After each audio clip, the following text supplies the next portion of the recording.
ఈ చిట్టినాయుడికి ఇంత మనిషి వీడు వాడు మళ్ళీ చిట్టెలుక గాయన కంటే కేసీఆర్ కావాలన్నట. అందుకే మేము చెప్పినాం మొన్న, అంత లేదు నీకు చేతనైతే అక్క అడిగింది. ఇలా పొద్దున జగదీష్ అన్న కూడా చెప్పిండు. ఏం చెప్పిండు? ఇప్పుడు అసెంబ్లీ నడుస్తుంది కదా, రేవంత్ రెడ్డి గారు నాకు ఈ భాష ఇష్టం ఉండదు నిజంగా చెప్పానంటే, కానీ తప్పదు అప్పుడప్పుడు. నాకు నిజంగా అప్పుడప్పుడు నాకు ఇష్టం ఉండదు. నేను చదువుకున్నా, రేవంత్ రెడ్డి లెక్క నేను ఆడ ఈడ ఆవారా తిరిగినోని కాదు.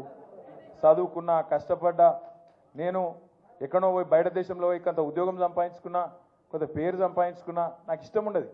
కానీ ఇక కుక్కగాడుకు చెప్పు దెబ్బ అన్నట్టు ఇష్టంటోళ్ళకి ఇట్లే చెప్తేనే అర్థమవుతుంది. అందుకే చెప్తున్నా, రేవంత్ రెడ్డికి అడుగుతా ఉన్నా నేను, రేవంత్ రెడ్డి నువ్వు నిజంగానే మగాడివే అయితే అసెంబ్లీ నడుస్తుంది కదా, 15-20 రోజులు పెట్టు. మొదలు 10-15 రోజులు మొత్తం రాష్ట్రంలో ఉన్న ప్రజల సమస్యలు మాట్లాడదాం.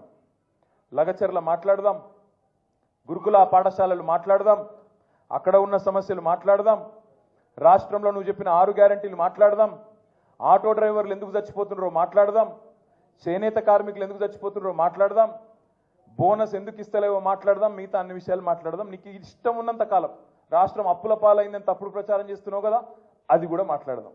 నువ్వు నిజంగానే మొగాడివి అయితే 10 రోజులు ఇదంతా ఒడిచిపోయినాక మిగిలిన 4-5 రోజులు ఉన్నాయి కదా, ఈ స్కాము ఆ స్కామ్ అంటున్నావు కదా, మొగోనివైతే అసెంబ్లీలో చర్చ పెట్టు, అక్కడనే సమాధానం చెప్తా నీకు అసెంబ్లీలోనే చెప్తా ఉన్నా. ఈ ఫార్ములా ఆ ఫార్ములా అంటున్నావు కదా, ఏ ఫార్ములా అన్నదే నీ ఇష్టం, తీసుకురా అసెంబ్లీలో పెట్టు. 4 గోడల మధ్యన క్యాబినెట్లో కూర్చొని ఎవరిని ఎట్లా లోపల పెట్టాలి, ఎవరి మీద ఏం కేసు పెట్టాలి, ఎవరిని ఎప్పుడు నూకాలి, ఇది కాదు ప్రభుత్వం చేయాల్సిన పని. ప్రభుత్వం చేయాల్సిన పని ప్రజాహితమైన పని చేయాలి, ప్రజలకు మంచి చేసే ఆలోచన చేయాలి. ఎప్పటి నుంచి మరి కొత్త రేషన్ కార్డులు ఇవ్వాలి, ఎప్పుడు పెంచిన పెన్షన్లు ఇవ్వాలి, ఎప్పుడు 6 గ్యారంటీలు అమలు చేయాలి, ఎప్పుడు 420 హామీలు అమలు చేయాలి. బీసీ డిక్లరేషన్లో చెప్పినావు, రైతు డిక్లరేషన్లో చెప్పినావు, విద్యార్థి డిక్లరేషన్ అని చెప్పినావు, ఎస్సీ ఎస్టీ డిక్లరేషన్ అని చెప్పినావు. వాటిలో చెప్పిన మాటలు ఎప్పటి నుంచి అమలు చేస్తావో గవి చర్చ చేయాలి క్యాబినెట్లో. గవేవి లేవు. మీరు చూస్తున్నారు ఎంత ఎంత ఎక్కింది అహంకారం నెత్తికంటే. మొన్న మీరు చూసిండ్రు ఢిల్లీలో ఇండియా టుడే అని ఒక టీవీ ఆడ చర్చ పెట్టింది. రేవంత్ రెడ్డి వేయండు, పోతే అక్కడ అడిగినరు వాళ్ళు, ఏం సార్ నువ్వు ఎవరిని పడితే వాళ్ళని జైల్లో పెడుతున్నావట, ఏం సంగతి అంటే, నేను ఎవరిని పెట్టినా అన్నాడు. మరి లగచర్ల రైతులను పెట్టినావు కదా, 30-40 రోజులకెళ్ళి వాళ్ళు ఉన్నారు కదా అంటే, వాళ్ళు కొట్టినరు, కలెక్టర్ని కొట్టినరు మాట్లాడతాడు. కలెక్టర్ ఏమో నన్ను ఎవడు కొట్టలేదని చెప్తాడు, కలెక్టర్ ఏమో నా దాడే జరగలేదు, కొట్టనే లేదు ఎవడని కలెక్టర్ చెప్తాడు. కానీ రేవంత్ రెడ్డి మాత్రం కొట్టినరు అని చెప్తా ఉన్నాడు. నేను ఒక్క మాట అడుగుతున్నా, దయచేసి మీరు గుర్తుపెట్టుకోండి.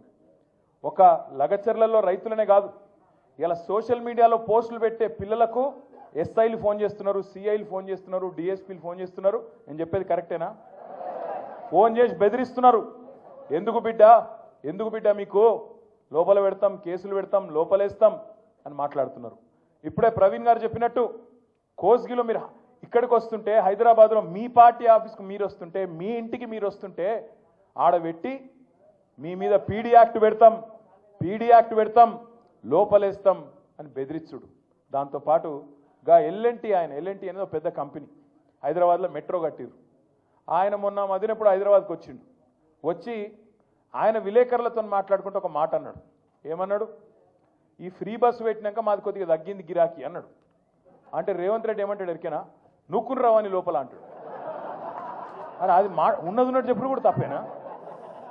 చెప్పుడే కాదు, ఇండియా టుడే టీవీలో చెప్తుండు అని నూకుమన్నా, నేను నూకుమంటే వాడు బొంబాయి వారిపోయినట్టు. అంటే ఇక నీకు ఎవరు ఖిలాఫ్, ఆఖరికి పాపం కానీ ఏం తప్ప. గా యాక్టరు, సినిమా యాక్టరు, ఈయన పేరు మర్చిపోయాడు. ఆయన చెప్పేటప్పుడు పేరు మర్చిపోయాడు. తెలంగాణ సీఎం అని చెప్పి అడిగి చూసిండు కొద్దిగా. మనోనికి ఆయన ఎక్కడో తలిగింది. అయితే నేనేమంటున్నా, గింత అన్యాయం అని పేరు మర్చిపోతే జైలు పెడతావు. ఇక గట్లా తయారైండు మన చిట్టినాయుడు.